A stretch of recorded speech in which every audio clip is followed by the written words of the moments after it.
Lil Pump recently raised money from people all over the world through a new special kind of NFT that gives them partial copyright ownership of his new song, Mona Lisa. According to his SEC filing, he and his team set out to raise $25,000 with the NFTs. He raised $500,000. It got me wondering, will these new kinds of NFTs replace record labels as we know it? Why would any artist sign with a record label still if they could just raise that money from investors through music NFTs? Over the past few decades, it's been getting easier and easier for an artist to make it in the music industry without the help from a record label. With Instagram and TikTok to help with marketing, DistroKid to help with music distribution, Shopify to help with selling merch, you can theoretically do everything that a major record label can do. Kind of. The only thing that artists haven't really been able to do that record labels provide is get investment into their music. This means receiving money upfront for a music project in exchange for ownership of royalties to the investor, who hopes to make their money back with those royalties. Standard record deals typically give artists in the hundreds of thousands, making them very appealing to young artists looking to start their musical career. However, the labels usually take a massive percentage of royalties. While record labels have pretty much been the only ones financing artists' careers, things might be changing soon. Unless you've been living under a rock for the last year, this probably isn't your first time hearing about NFTs. But just so we're on the same page, an NFT is a non-fungible token. With technical details aside, it lives on the blockchain and it's a one-of-a-kind digital asset that belongs to you and you only. NFTs have taken the internet by storm, with people making millions of dollars from selling their JPEGs and MP3s. While the NFT world has been mainly focused on digital art ownership, people like Gary Vee see a much larger future for the music industry. I think the bigger question is, an NFT project can now generate $1 million or $2 million in an hour if you do it well. Yeah. Will that lead to the fans getting the royalties versus a record label? It, because of the technology of the blockchain, is the most interesting conversation in music. That is very good for the artist, because an artist on a good day will get 50% of the deal with the record label, sometimes 20%. They also have to pay back the label for every expense. So when the record gets promoted and they spend $100,000 on a billboard, that's really, the artist is paying that, right? Because they have to pay that back before it's profitable. As we saw with Lil Pump and his team, the technology of NFTs may allow artists to completely bypass record labels and give away royalties to independent investors. While I think these kind of NFTs will certainly become more popular, I'm hesitant to say that they will be the end of record labels for three main reasons. One, the actual implementation of these NFTs so far seems like an incredible burden. The Pump NFT was sold on Republic, a site that is for buying shares in upcoming startups.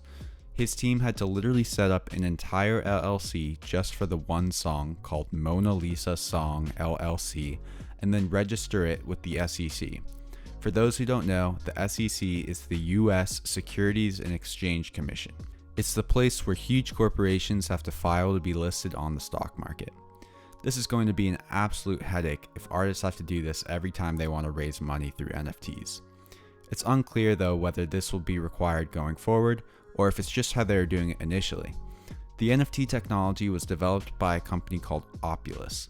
They use Lil Pump as their test round and will do it for a few more artists, it seems like, before completely opening up the platform to more. They say they'll be launching their NFT platform to over 500,000 artists next year, which is super exciting. If everyone has to register with the SEC though, I just can't see many artists wanting to do that. Number two, in my opinion, investing in most music just doesn't seem to be that great of an investment. Before I say more, I know a lot of you are thinking that people buying the NFTs aren't just buying them as an investment, they would also buy them for the bragging rights that they own a part of an artist's song. That's why large artists have already found so much success by selling standard NFTs that don't even give the buyer royalties. But to play devil's advocate and just look at the investment side, most music simply loses money in the streaming world.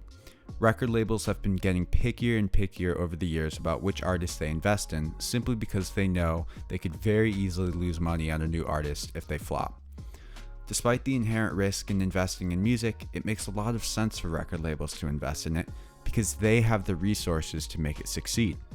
They directly influence the success of the investments through marketing. 1/3 of Sony Music employees even have marketing in their title. They still have so much networking power with streaming services like Spotify, where they can easily get their artists on the largest playlist to boost stream counts. Artists not only get money from record labels, they get the resources to make their music big. Music NFTs, on the other hand, don't bring this value. While sure, Lil Pump raised $500,000 from 900 random people, including myself, none of us really are going to go spend all of our time promoting the song. And even if we did promote it, what are the odds of us making significant money back? Even if the song generated 100 million streams across platforms, that's only around $400,000 generated through royalties. The independent investors get 50% of royalties, and my share of $100 makes up 0.02% of the shares, so stick with me here. 50% times 400,000 times 0.0002, my percent of shares, would be $40, a theoretical loss on my $100 investment. Though, to be fair, this doesn't take into account other potential sync deal revenue as well. Making this kind of investment with an even smaller artist would be an even bigger risk. Of course, this is all speculation though, as all of this is so new. And lastly, just because the investment in music has now been democratized to everyone, it doesn't mean that record labels will necessarily just die. Robinhood and other stock investment platforms democratized investment from smaller investors into the stock market, but the majority of investors are still large hedge funds and other major corporations. Larger companies still have more money and more expertise, so at the end of the day, many artists will still be attracted to signing with a major label. In summary, record labels have survived all the changes that have been thrown at them in the music industry. While copyright NFTs seem like an incredible new opportunity for artists, they are unlikely to take down the empires that these labels have built. While I see the potential that people like Gary Vee discuss, I'm hesitant to say that they will take over the music industry. But who knows, maybe I'm wrong. Make sure to stream Lil Pump's new song so I can get my few royalties, and until next time, peace.